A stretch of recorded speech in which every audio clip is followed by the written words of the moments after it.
Hi friends, welcome to my YouTube channel civil preparations.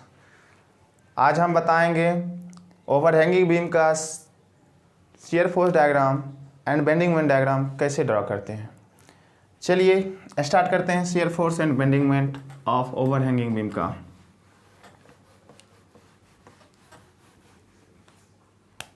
First हम discuss करेंगे one side overhanging beam का। ये मेरा वन साइड ओवरहैंगिंग बीम है, इसकी लेंथ 10 मीटर और ओवरहैंग एंड पे 20 किलो न्यूटन का एक लोड लग रहा है। This is a 5 metre. This is a point A and B and C. Clear है। अब फर्स्टली हम यहाँ पे क्या करेंगे, रिएक्शन को फाइंड आउट करेंगे। यहाँ पे रिएक्शन को डेवलप कराने के लिए 100 किलो न्यूटन का मोमेंट लगाना पड़ेगा। शॉर्ट ट्रिक में बात करेंगे और यहाँ पे 20 किलो न्यूटन का एक और लोड आ जाएगा। तो यहाँ पे रिएक्शन डाउनवर्ड डेवलप कर जाएगा कितने का, तो 10 किलो न्यूटन का। और यहाँ पे रिएक्शन इसके कारण अपवर्ड 10 किलो न्यूटन का। अगेन ये 20 न्यूटन डाउनवर्ड एक्ट कर रहा है तो सपोर्ट प्रोवाइड करेगा अपवर्ड, तो ये 20 मतलब 30 किलो न्यूटन का अपवर्ड रिएक्शन डेवलप कर जाएगी। अब इसका हम शियर फोर्स डायग्राम आसानी से कर सकते हैं। Shear force diagram 20 kilo Newton clockwise जा रही है, ऐसे क्लॉकवाइज तो हम पॉजिटिव लेंगे, ऊपर लेंगे और यहाँ तक कांस्टेंट आएंगे, यहाँ तक कांस्टेंट। और यहाँ पे कितने आना है 35, यहाँ पे कितने जाना है 35। तो 35 में ये तो 20 हो गया ना, 20 और नीचे में कितना आएगा 15, नीचे में कितना आएगा, सॉरी 30 है ना, तो 20 है तो 10 आएगा। और यहाँ फिर अगेन सपोर्ट पर तो कुछ सोचना ही नहीं है, आराम से क्या कर देना है, मिला देना है, आराम से मिला देना है। पॉजिटिव नेगेटिव SFD बन के तैयार हैं। ये आपसे क्या बन गया, SFD रेडी हो गया। अगेन हम बात करेंगे अब मोमेंट की। बेंडिंग मोमेंट डायग्राम कैसे बनाएंगे, तो बेंडिंग मोमेंट डायग्राम बनाने के लिए हमें मोमेंट होगा फाइंड आउट करना। तो मोमेंट हम फाइंड आउट करते हैं। कैसे मोमेंट आउट, आइए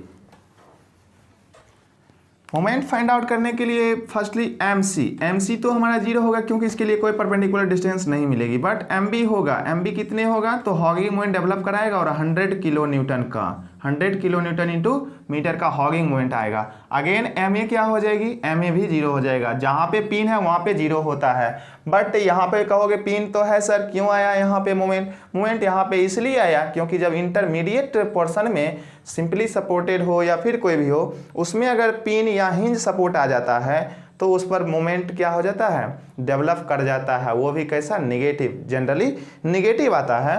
बट जो ये सपोर्ट है ये पिन और हिंज सपोर्ट ना रह करके ये रिजिड सपोर्ट की तरह क्या करने लगता है, बिहेव करने लगता है, इसलिए यहाँ पे मोमेंट डेवलप करता है, अदरवाइज नहीं करेगा। क्लियर है। तो यहाँ पे हम मोमेंट 0 हो जाएगा। यहाँ पर भी इसको थोड़ा ऊपर बना लेते हैं। A पर 0 हो जाएगा, अगेन B पर 0, अगेन C पर तो 0 नहीं होगा, कुछ ना कुछ होगा। और शियर फोर्स डायग्राम कांस्टेंट था तो बेंडिंग मोमेंट डायग्राम का वेरिएशन कैसा आएगा, लीनियर आएगा।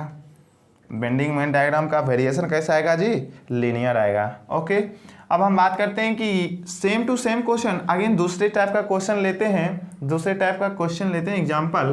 तो इस सेम टू सेम क्वेश्चन है, बस यहाँ पे हम क्या लगा दिए, 10 किलो न्यूटन का सेंटर पे लोड लगा दिए। This is 5 metre, this is also 5 metre.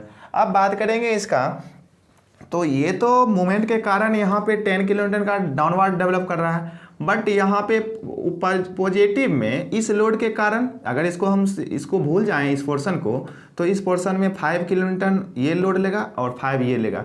किसके कारण, तो ड्यू टू दिस लोड के कारण। तो 5 किलो न्यूटन अपवर्ड जाएगा, तो डाउनवर्ड में क्या बच गया, 5 किलो न्यूटन का डाउनवर्ड बच गया। यहाँ पे बात करेंगे तो 10 30 ये सारे के कारण तो हो गया, अगेन इस 10 किलो न्यूटन लोड के कारण +5 और करना पड़ेगा, तो ये क्या हो जाएगी 35 का अपवर्ड लग जाएगा। अब हम बात करते हैं इसका शियर फोर्स, बिल्कुल ईजी है। Shear force diagram, shear force diagram आइए। शियर फोर्स डायग्राम ये क्लॉकवाइज आ रहा है 20 किलो न्यूटन तो ऊपर आ जाएगा। ओके, यहाँ तक कांस्टेंट आएगा, यहाँ 35 है तो ये 15 आ जाएगा, ये क्या आ जाएगा 15 आ जाएगा। अब यहाँ से 10 किलो न्यूटन तक तो कांस्टेंट है, तो यहाँ तक कांस्टेंट आ जाएगा। ओके, अब ये कितना जाएगा, 10 जाएगा और ये बच जाएगा 5, ये बच जाएगा 5। तो ये नेगेटिव डायग्राम, ये पॉजिटिव डायग्राम, ये आपका है 15, ओके, ये है 10 और ये है 5। This is a SFD, this is a SFD। क्या क्लियर है यहाँ तक, क्या क्लियर है? चलिए अब हम नेक्स्ट बात करते हैं, कुछ और एग्जाम्पल लेते हैं। अब बोथ साइड ओवरहैंग बीम का एग्जाम्पल लेते हैं।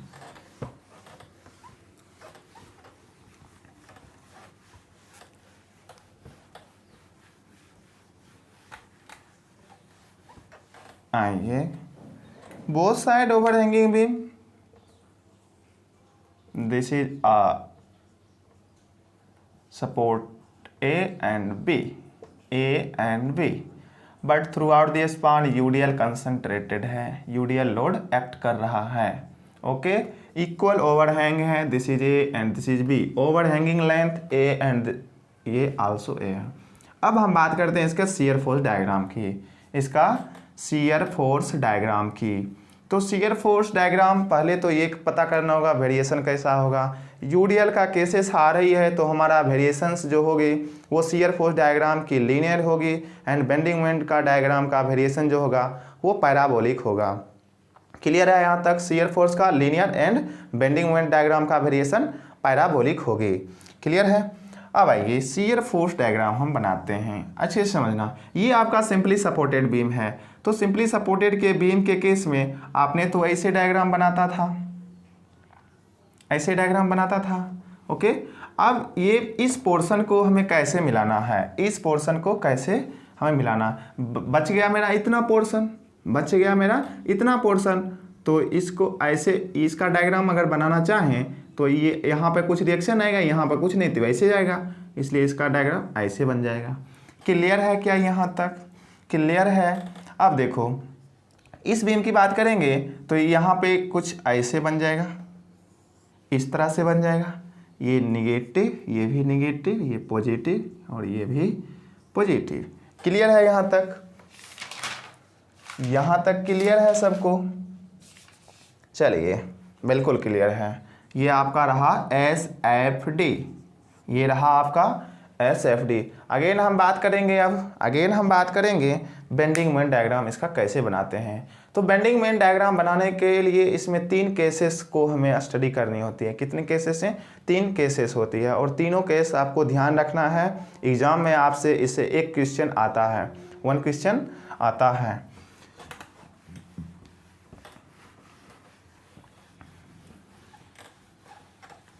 आइए, फर्स्ट केसेस है L greater than 2A, second cases है L is equals to 2A, third cases है L less than 2A, L less than 2A। समझ पा रहे हैं?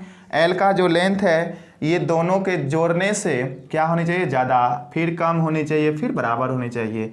तो तीनों के केसेस में कैसे बनते हैं डायग्राम वो आप देख लीजिए। एक ही डायग्राम से आपको सारा डायग्राम समझ में आने लगेगा। ओके, इतना डायग्राम है ये, और ये बीम को यदि देखें तो like as a cantilever beam act कर रहा है। ये भी एक कैंटिलीवर बीम लग रहा है और ये भी एक कैंटिलीवर बीम लग रहा है। यदि इतना पोर्शन को हम रिमूव कर दूं तो क्या क्लियर है? तो कैंटिलीवर बीम के लिए तो ऐसे बनता था, कैंटिलीवर बीम के लिए तो ऐसे डायग्राम बनता था, क्या नहीं बनता था? बिल्कुल बनता था। अगेन फिर इसके लिए ऐसे डायग्राम बनेगा। अब फिर इसमें भी तो वेरिएशन पैराबोला ही तो होना है। अगर ग्रेटर देन ज़्यादा है तो आपका रेफरेंस से ऊपर जाएगा, आपका रेफरेंस से ऊपर जाएगा। अगर इक्वल टू है तो इसको सिर्फ टच करके चला आएगा, इसको टच करके चला आएगा। अगर लेस देन 2A है तो इसको टच भी नहीं करेगा, इसके नीचे से ही ये लौट आएगा। ये आपका फर्स्ट केसेस रहा, ये आपका सेकेंड केसेस रहा, और ये आपका थर्ड केसेस रहा। क्या क्लियर है? क्या क्लियर है आपको? आप पूछेगा कि मैक्सिमम बेंडिंग मोमेंट के लिए कितनी होनी चाहिए ओवरहैंगिंग का लेंथ, तो वो होता है L/2√2, L/2 2√2 या 33% ऑफ एल, 33% ऑफ एल। या इसको कहीं कहीं आपसे एग्जाम में पूछता है तो 0.33 एल भी मिलता है। ठीक है स्टूडेंट्स, आई होप कि रिलेटेड टू ओवरहैंगिंग बीम का shear force diagram and bending moment diagram हम कैसे ड्रॉ करते हैं वो आपको बिल्कुल क्लियर हो गया होगा। आज के बाद आपको कोई डाउट नहीं होगी। अगर कोई भी डाउट मिलती है तो कमेंट सेक्शन में ज़रूर बताएं। ओके स्टूडेंट्स, आज के लिए यहीं तक, मिलते हैं अगले वीडियो में। Thank you so much.